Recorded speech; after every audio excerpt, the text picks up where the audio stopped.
আমি মিনা। বিয়ের পর আমার জীবনটা ছিল বেশ নিঃসঙ্গ। স্বামী কাজের সূত্রে প্রায় বাইরে থাকেন, আর শ্বশুরবাড়ির সবাই নিজের মতো ব্যস্ত। সেই নিস্তব্ধতার মাঝেই হঠাৎ আমার জীবনে এলো অরূপ, আমার ননদের ছেলে, মানে আমার ভাগনা। অরূপ তখন বিশ্ববিদ্যালয়ে পড়ে, কিন্তু ছুটিতে এসে কয়েক সপ্তাহ আমাদের বাড়িতেই থাকছিল। প্রথম দিন থেকেই ওর প্রাণবন্ত স্বভাব আমার মনকে ভরিয়ে দিল।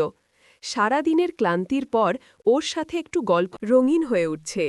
একদিন বিকেলে আমরা বারান্দায় বসেছিলাম, হাওয়ায় শিউলি ফুলের গন্ধ ভেসে আসছিল।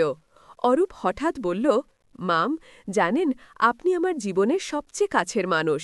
আমি আপনার কাছে যা বলতে পারি সেটা কারো কাছেই বলতে পারি না। আমি অবাক হয়ে তাকালাম, বললাম, তুই আমার কাছে এতটা খোলামেলা কেন অরূপ?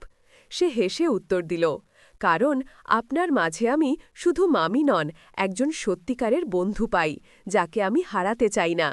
তার চোখে সেই মুহূর্তে এমন এক উষ্ণতা ছিল যা আমার বুকের ভেতর গভীরভাবে ছুঁয়ে গেল। আমি কোনো উত্তর দিলাম না, শুধু মনে মনে ভাবলাম, এই সম্পর্ক কি শুধুই আত্মীয়তার, নাকি এর ভেতর লুকিয়ে আছে আরও গভীর কোনো অনুভব। সেদিন সন্ধ্যার আকাশটা ছিল লালচে রঙের, কিন্তু আমার ভেতরে নেমে এসেছিল এক অদ্ভুত আলোড়ন, এক অজানা ভালোবাসার ইঙ্গিত। পরদিন সন্ধ্যায় আমি রান্নাঘরে ব্যস্ত ছিলাম।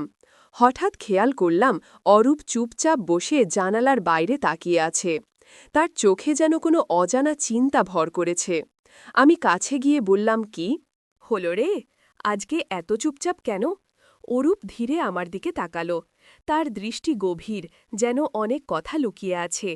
মামি, আপনি কি কখনো ভেবেছেন, কিছু মানুষকে না চাইলেও আমরা খুব কাছের মনে করি? আমি অবাক হয়ে উত্তর দিলাম, মানে? সে মৃদু হেসে বলল, মানে হলো, আমি যখন আপনার কাছে থাকি তখন মনে হয় আমার পৃথিবীটা একেবারে সম্পূর্ণ। আপনার সাথে গল্প করলে সময়ের হিসেব থাকে না। আপনি ছাড়া আমার জীবনটা একদম ফাঁকা মনে হয়। কি তার কথাগুলো শুনে আমার বুকের ভেতর কেমন যেন কেঁপে উঠল। আমি মুখে কিছু বললাম না, শুধু ধীরে রান্নার কাজ চালিয়ে যেতে লাগলাম। কিন্তু মনে হচ্ছিল প্রতিটি শব্দ যেন আমার হৃদয় গেঁথে যাচ্ছে। রাতের খাবারের পর বারান্দায় বসেছিলাম আমি আর অরূপ। চারদিকে অন্ধকার, শুধু চাঁদের আলোয় বারান্দাটা ভরে উঠেছিল। হঠাৎ অরূপ আস্তে গলায় বলল, মাম, আপনি কি বুঝতে পারেন আমি কতটা আপনাকে অনুভব করি? আমি চুপ করে তার দিকে তাকালাম। চোখে মুখে কোনো খেলা নেই, কোনো আবেগ লুকানো নেই, ছিল নিখাত ভালোবাসা। আমি ধীরে উত্তর দিলাম, অরূপ, তোর অনুভূতি আমি বুঝি, তবে মনে রাখিস, কিছু সম্পর্ক শুধু মনে রাখার জন্যই, প্রকাশের জন্য নয়। অরূপ মৃদু হেসে মাথা নেড়ে বলল, হয়তো ঠিকই বলেছেন মাম, কিন্তু আমার মনে হয় এই অনুভূতি আমার জীবনের সবচেয়ে বড় শক্তি। সেই মুহূর্তে আমাদের মধ্যে কোনো শব্দ ছিল না, শুধু নীরবতায় জমেছিল এক অদ্ভুত ঘনিষ্ঠতা, যেটা কথার চেয়ে অনেক গভীর। কয়েকদিন ধরেই অরূপ আমার আশেপাশে যেন আরও বেশি সময় কাটাতে চাইছিল। ওর প্রাণখোলা হাসি, গল্প করার ভঙ্গি, সবকিছুতে যেন একটা অদ্ভুত টান অনুভব করছিলাম আমি।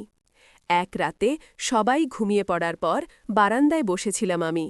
হাওয়ার মৃদু ঝাপটায় শাড়ির আঁচল উঠছিল। তখনই অরূপ এসে পাশে বসল।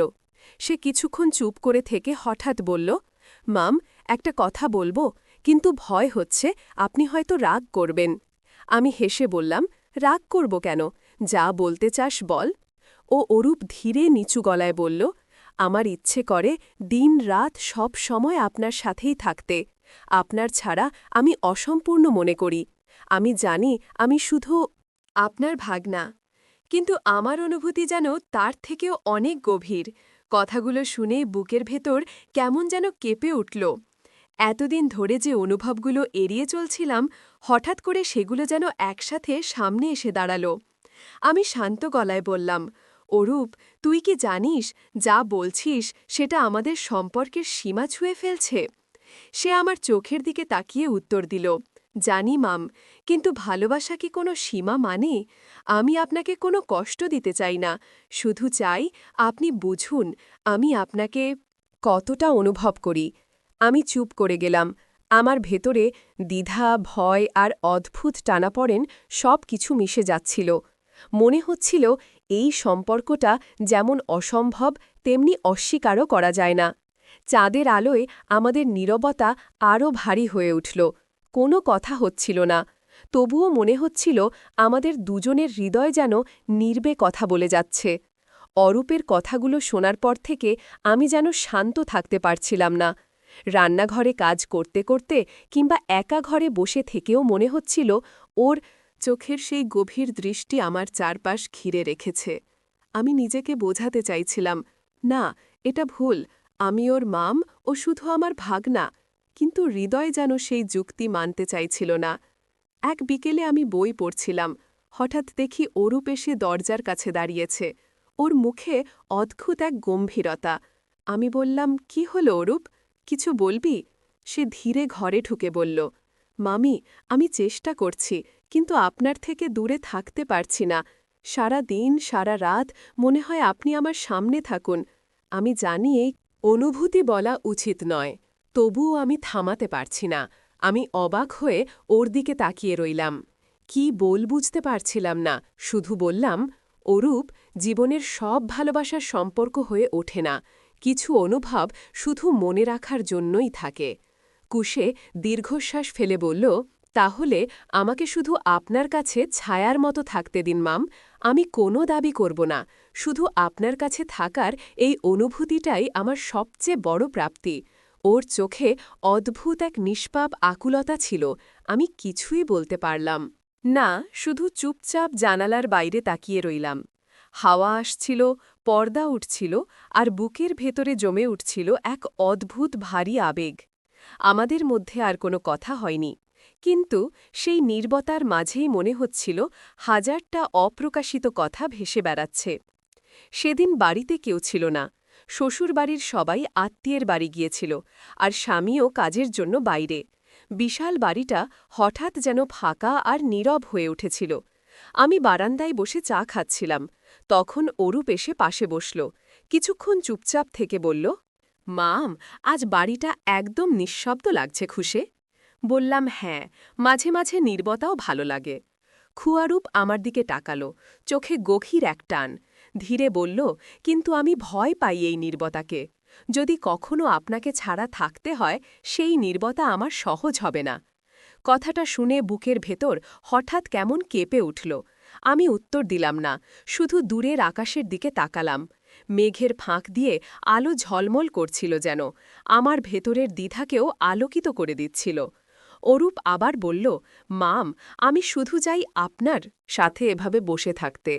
দিন হোক বা রাত, যতক্ষণ আপনি আছেন ততক্ষণ আমার পৃথিবী পূর্ণ লাগে গো। আমি ধীরে গলায় বললাম, অরূপ, তোর এই অনুভূতিগুলো খুবই নির্মল, কিন্তু মনে রাখিস আমরা সবসময় সীমার ভেতরে থাকব। কিছু ভালোবাসা প্রকাশ পায় না, শুধু অনুভব হয়ে থাকে। সে চুপ করে গেল। আমাদের দুজনের মাঝখানে তখন শুধু বাতাস বইছিল, আর সেই বাতাসের সাথে যেন জমে উঠছিল এক অদ্ভুত অথচ মধুর নীরবতা। সেদিন বিকেলটা আমরা কোনো কথা না বলে কেটে দিয়েছিলাম, শুধু পাশাপাশি বসে থেকেছি, কথা না বলেও যেন সব কথা বলে ফেলেছি। সন্ধ্যা নামছিল ধীরে ধীরে, আকাশে ঝুলে থাকা লালচে রং যেন আমার মনকেও অদ্ভুতভাবে ছুঁয়ে যাচ্ছিল। আমি জানালার পাশে বসেছিলাম, আর অরূপ বই হাতে বসেছিল ঘরের কোণে। হঠাৎ ও বই বন্ধ করে বলল, মাম, আমি একটা কথা অনেক দিন ধরে বুকের ভেতর চেপে রেখেছি, আজ আর পারছি না। আমি চমকে তাকালাম, কি কথা অরূপ? সে গভীর দৃষ্টিতে আমার দিকে তাকিয়ে বলল, আমার ইচ্ছে করে দিন রাত শুধু আপনার সাথেই থাকতে, আপনার ছাড়া আমি নিজের পৃথিবী কল্পনা করতে পারি না। হয়তো এটা বলা উচিত নয়, কিন্তু আমি আপনাকে হারাতে চাই না কখনো। কথাগুলো শুনে আমার বুকের ভেতর থক করে উঠল, যেন হৃদয় আর যুক্তির মধ্যে লড়াই শুরু হয়ে গেল। আমি ধীরে বললাম, অরূপ, তোর অনুভূতিগুলো আমি অস্বীকার করছি না, কিন্তু মনে রাখ, কিছু সম্পর্কের সীমা থাকে, সব ভালোবাসার সম্পর্ক হয়ে ওঠে না। গি আস্তে করে বলল, তাহলে আমাকে শুধু আপনার পাশে থাকতে দিন মাম, আমি কোনো দাবি করব না, শুধু চাই আপনার কাছে থেকে প্রতিদিন একটু আলো পাই, একটু শান্তি পাই। ওর চোখে যে নিষ্পাপ আকাঙ্ক্ষা, তা আমার চোখে জল এনে দিল। আমি নীরবে মাথা নিচু করে বসে রইলাম। জানতাম এর সম্পর্ক নাম পাবে না, স্বীকৃতি পাবে না, তবুও এর গভীরতা অস্বীকার করা যায় না। আমাদের মাঝে তখন শুধু নীরবতা, আর সেই নীরবতাই যেন অরূপের মনের সব কথা বলে দেখছিল। সেদিন রাতটা ছিল অদ্ভুত নীরব, চারিদিক ঘুটঘুটে অন্ধকার। মাঝে মাঝে জানালার ফাঁক দিয়ে চাঁদের আলো এসে ঘরটাকে শান্ত করে তুলছিলাম। আমি শুয়েছিলাম, শরীরটা কিছুটা ক্লান্ত ছিল, তবুও চোখে ঘুম আসছিল না। হঠাৎ দরজার কাছে হালকা শব্দ পেলাম। মাম, জেগে আছেন? অরূপের কণ্ঠ। আমি আস্তে বললাম, হ্যাঁ অরূপ, ভেতরে আয়। সে ধীরে ধীরে ঘরে ঢুকল, হাতে এক গ্লাস পানি। আমার দিকে তাকিয়ে বলল, মাম, আমি আপনাকে শুধু একটা কথা জানাতে চাই। আমি কিছু চাই না, কোনো দাবি নেই, শুধু চাই আপনি জানুন আমি আপনাকে কতটা ভালোবাসি। তার চোখে ভেসে উঠল গভীর আবেগ। আমি চুপচাপ তাকিয়ে রইলাম, কোনো উত্তর দিতে পারলাম না।